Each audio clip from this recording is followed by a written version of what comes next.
Inna lillahi wa inna ilaihi raji'un wa nastaghfiruhu wa na'udzu billahi min shururi anfusina wa min sayyiati a'malina may yahdihillahu fala mudilla lahu wa man yudlil fala hadiya lahu. Asyhadu an la ilaha illallah wahdahu la syarika lahu wa asyhadu anna Muhammadan abduhu wa rasuluhu. Fa ya ibadallah, usikum wa nafsi wa ya bitaqallahu faqad fasal muttaqun. A'udzu billahi minasyaitonir rajim. Bismillahirrahmanirrahim. Innama tudiru man ittaba'a dzikra wa qasiyal mana bil ghaibi fabashirhum bima fiqatin fa'ajrin karim. Inna nahnu nuhyil mauta wa na'lamu ma qaddamu fa asarrum fa kulla shay'in ahsaynahu fi imamin mubin. Alhamdulillah wa syukurillah, segala puji bagi Allah yang telah menciptakan alam semesta, yang telah menciptakan manusia, tumbuh-tumbuhan, langit, bumi. Dan alhamdulillah segala nikmat yang diberikan kepada kita semua, sehingga kalau panjenengan bisa meluangkan sedikit waktu untuk mencari ilmu, mudah-mudahan yang kita terima suku ini paling tidak sebagai referensi, paling tidak sebagai gambaran, mudah-mudahan bermanfaat khususnya bagi saya, umumnya bagi pulau panjenengan yang bisa meluangkan sedikit waktu.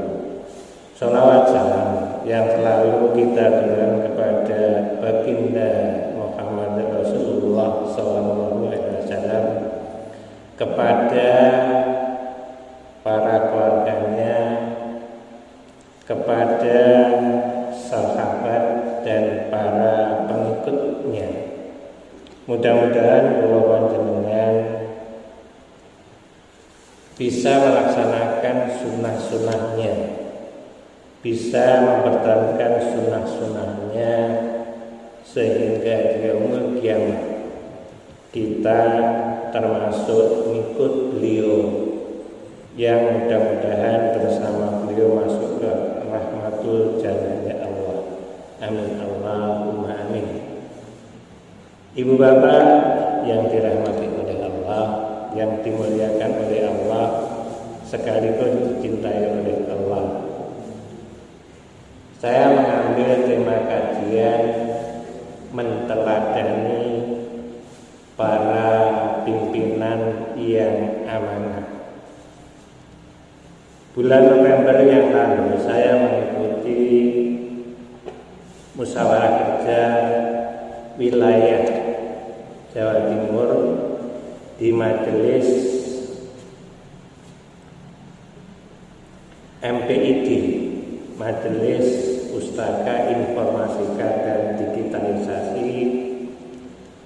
Salah satu di antaranya pengurusnya adalah Dekan Universitas Erlangga, Profesor Dr. Aridowo, yang beliau adalah merupakan pakar sejarah.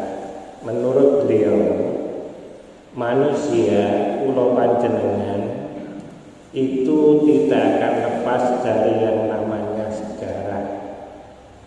Umpaminipun yang paling sejarahnya, paling tidak kita itu harus mengetahui silsilah keluarga.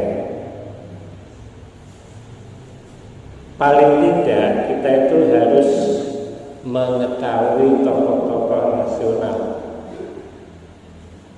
Kemudian sebagai rujukan paling tidak kula panjenengan wajib hukumnya itu menteladani wabil khusus Muhammad Rasulullah sebagai rujukan untuk pedoman hidup, yaitu yang disebut agama Islam. Jamaah rahimakumullah, itulah diantaranya pentingnya sejarah. Saat ini kula panjenengan hingga nanti 14 Februari insyaallah itu adalah badhe memilih salah satu pimpinan sebagai gambaran, dan hari ini saat ini menika ragirawan paling tidak mengenai panjenengan bisa mengambil kesimpulan apa-apa yang ada di masyarakat. Bapak yang dirahmati oleh Allah, itulah latar belakang saya memilih judul menteladani para pimpinan yang amanah. Paling tidak rujukan kita kepada ulama Rasyidin, Abu Bakar As-Siddiq, Umar bin Khattab, Utsman bin Affan, dan Ali bin Abi Thalib. Nanti insya Allah akan saya sampaikan dari karakter 4 tokoh yang disebut ulama Rasyidin. Ibu bapak jamaah yang dirahmati oleh Allah, marilah kita kembali mengingat Islam yang merupakan rujukan, Islam yang merupakan pedoman hidup bagi kula panjenengan. Islam hadir yang sering saya singgung sebagai rahmatan lil alamin, artinya rahmat bagi alam semesta, yang konotasinya adalah alam semesta yaitu manusia dan isinya. Melalui Muhammad Rasulullah Sallallahu Alaihi Wasallam, bahwa Al-Quran sebagai wahyu Allah dan Al-Quran itu sebagai pedoman hidup bagi umat Islam. Bahkan di awal perintah Allah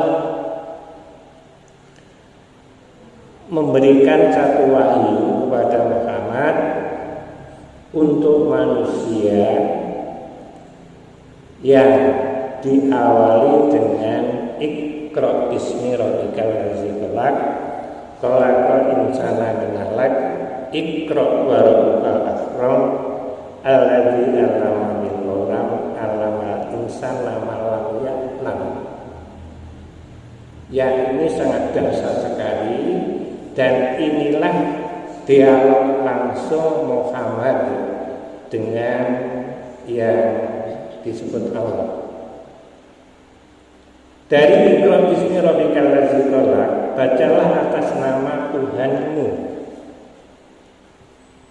sehingga engkau menjadi manusia yang cerdas, sehingga engkau menjadi manusia yang berkemajuan, sehingga engkau menjadi manusia yang berbudaya. Innama tudiru manita ba'ik rawakosya mana. Sesungguhnya engkau Muhammad berkewajiban memberikan peringatan kepada orang-orang yang mau mengikuti Al-Quran. Ketika Rasulullah diperintahkan oleh Allah untuk menyampaikan yang disebut wahyu, yang pertama kali melalui Iqra tadi, secara umum dalam menyampaikan dakwah yang kurang lebih 23 tahun dengan rincian 13 tahun di Mekah, 10 tahun di Madinah.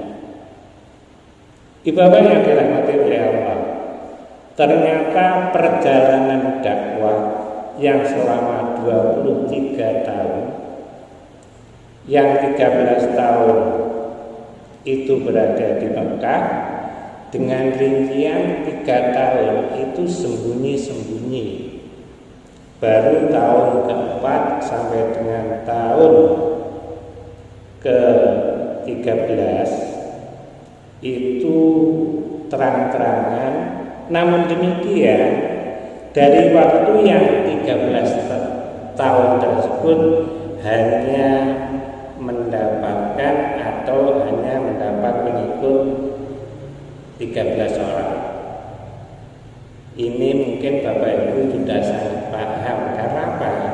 Karena biasanya jamaah-jamaah kita itu sangat cerdas, sangat berbudaya, dan mempunyai satu kemajuan. Nanti coba dengan paling mudah dengan kecanggihan teknologi bisa melihat di Google. Ibu bapak yang dirahmati oleh Allah, ketika dipandang bahwa Islam selama 13 tahun itu kok tidak berkembang, maka Allah itu memerintahkan hijrah. Hijrah itu dalam bahasa Indonesianya pindah tempat, yang maknanya kepindahan itu membuat masyarakat. Contoh yang sederhana, paling tidak berarti hijrah itu adalah sunnah. Kula niki wong Surabaya.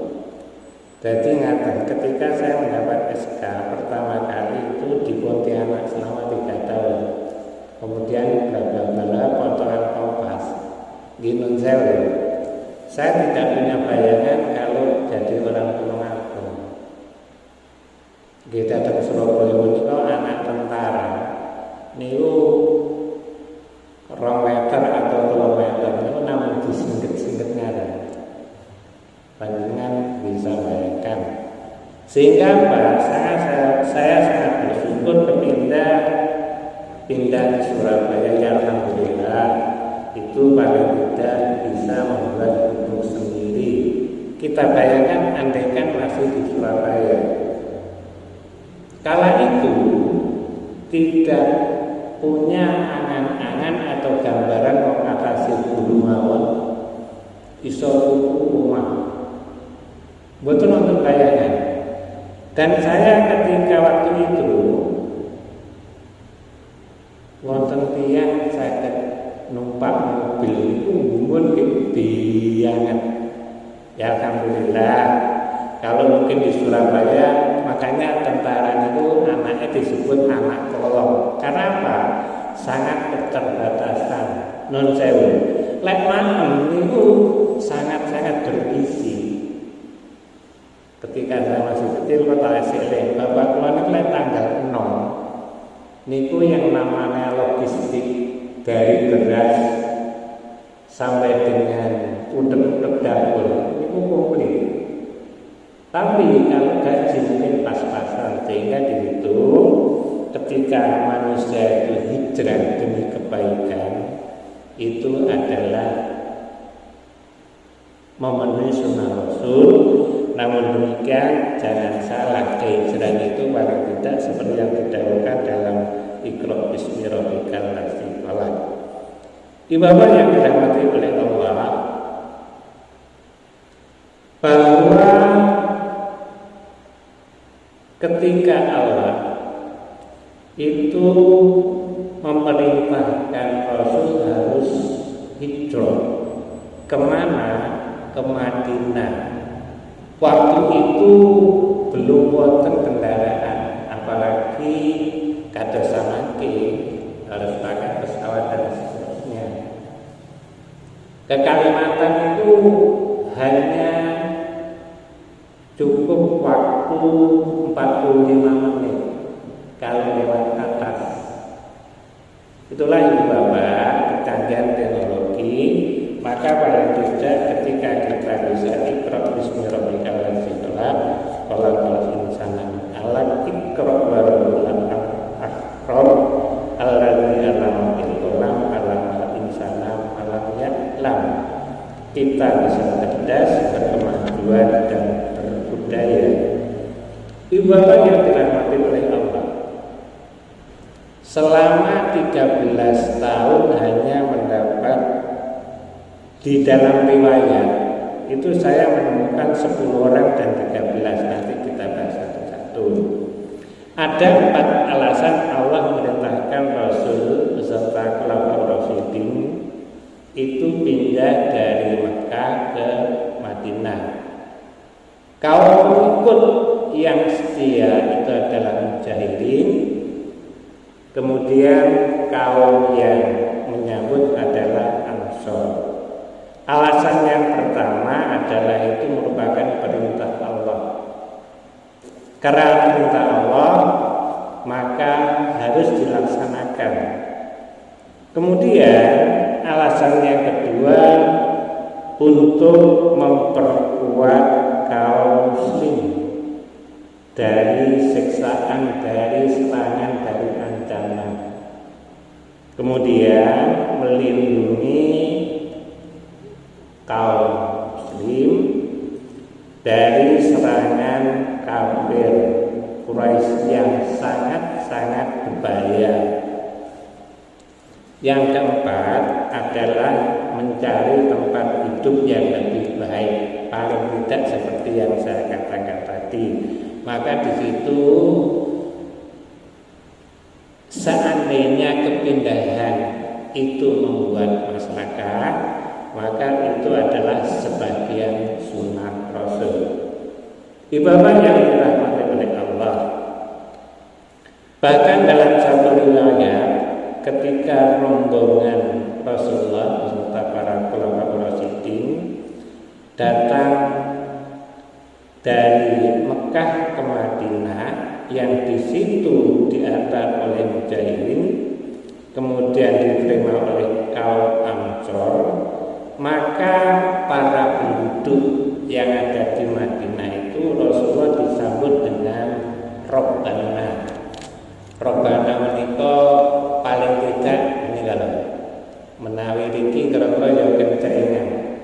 Itu sepanjang perjalanan. Sehingga itulah ibu bapak yang melatar belakangi bahwa dalam